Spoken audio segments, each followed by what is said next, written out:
Keluaran pasal 8. Tulah kedua, katak. Berfirmanlah Tuhan kepada Musa, "Pergilah menghadap Firaun dan katakan kepadanya, beginilah firman Tuhan, biarkanlah umatku pergi, supaya mereka beribadah kepadaku. Jika engkau menolak membiarkannya pergi, maka aku akan menulahi seluruh daerahmu dengan katak. Katak-katak akan mengeriap dalam sungai Nil, lalu naik dan masuk ke dalam istanamu dan kamar tidurmu, ya, sampai ke dalam tempat tidurmu, ke dalam rumah pegawai-pegawaimu dan rakyatmu, bahkan ke dalam pembakaran rotimu, serta ke dalam tempat adonanmu. Katak-katak itu akan naik memanjati engkau, memanjati rakyatmu, dan segala pegawaimu." Berfirmanlah Tuhan kepada Musa, "Katakanlah kepada Harun, ulurkanlah tanganmu dengan tongkatmu ke atas sungai, ke atas selokan, dan ke atas kolam, dan buatlah katak-katak bermunculan meliputi tanah Mesir." Lalu Harun mengulurkan tangannya ke atas segala air di Mesir, maka bermunculanlah katak-katak, lalu menutupi tanah Mesir. Tetapi para ahli itu pun membuat yang demikian juga dengan ilmu-ilmu mantra mereka, sehingga mereka membuat katak-katak bermunculan meliputi tanah Mesir. Kemudian Firaun memanggil Musa dan Harun serta berkata, "Berdoalah kepada Tuhan, supaya dijauhkannya katak-katak itu daripadaku dan daripada rakyatku. Maka aku akan membiarkan bangsa itu pergi, supaya mereka mempersembahkan korban kepada Tuhan." Kata Musa kepada Firaun, "Silahkanlah tuanku, katakan kepadaku, bila aku akan berdoa untukmu, untuk pegawaimu dan rakyatmu, supaya katak-katak itu dilenyapkan daripadamu dan dari rumah-rumahmu, dan hanya tinggal di sungai Nil saja." Katanya, "Besok." Lalu kata Musa, "Jadilah seperti katamu itu, supaya tuanku mengetahui bahwa tidak ada yang seperti Tuhan Allah kami. Maka katak-katak itu akan dijauhkan daripadamu, dari rumah-rumahmu, dari pegawai-pegawaimu, dan dari rakyatmu, dan hanya akan tinggal di sungai Nil saja." Lalu Musa dan Harun keluar meninggalkan Firaun, dan Musa berseru kepada Tuhan karena katak-katak yang didatangkannya kepada Firaun. Dan Tuhan melakukan seperti yang dikatakan Musa, sehingga katak-katak itu mati lenyap dari rumah, dari halaman, dan dari ladang. Dikumpulkan oranglah bangkai-bangkainya, bertumpuk-tumpuk sehingga tanah itu berbau busuk.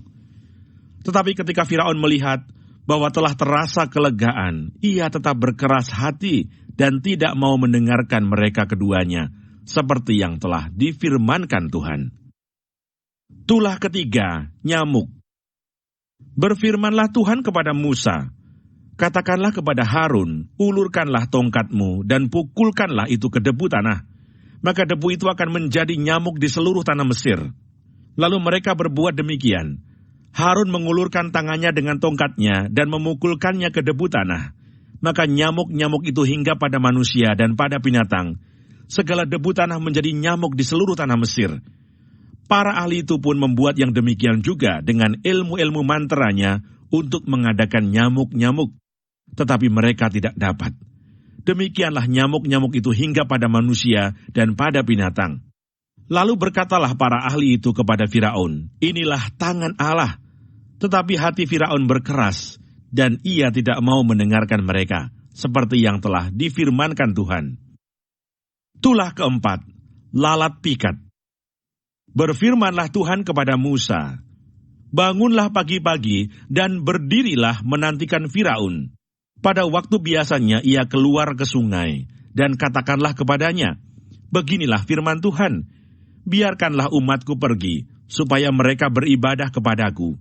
Sebab jika engkau tidak membiarkan umatku itu pergi, maka aku akan melepaskan pikat terhadap engkau, terhadap pegawai-pegawaimu, rakyatmu, dan rumah-rumahmu, sehingga rumah-rumah orang Mesir bahkan tanah di mana mereka berdiri akan penuh dengan pikat.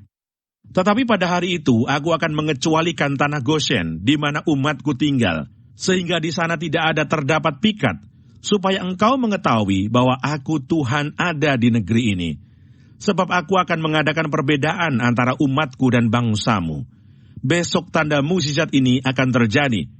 Tuhan berbuat demikian, maka datanglah banyak-banyak pikat ke dalam istana Firaun dan ke dalam rumah pegawai-pegawainya dan ke seluruh tanah Mesir. Negeri itu menderita karena pikat itu.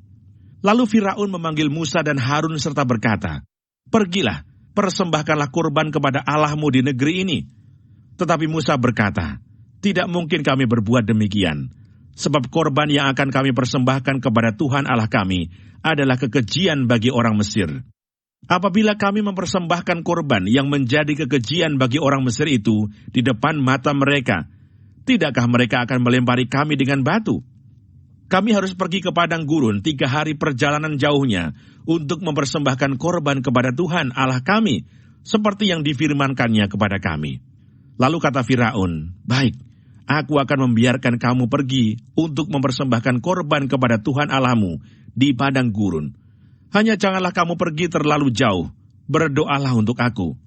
Lalu kata Musa, "Sekarang aku keluar meninggalkan tuanku dan akan berdoa kepada Tuhan, maka pikat itu akan dijauhkan besok dari Firaun, dari pegawai-pegawainya dan rakyatnya.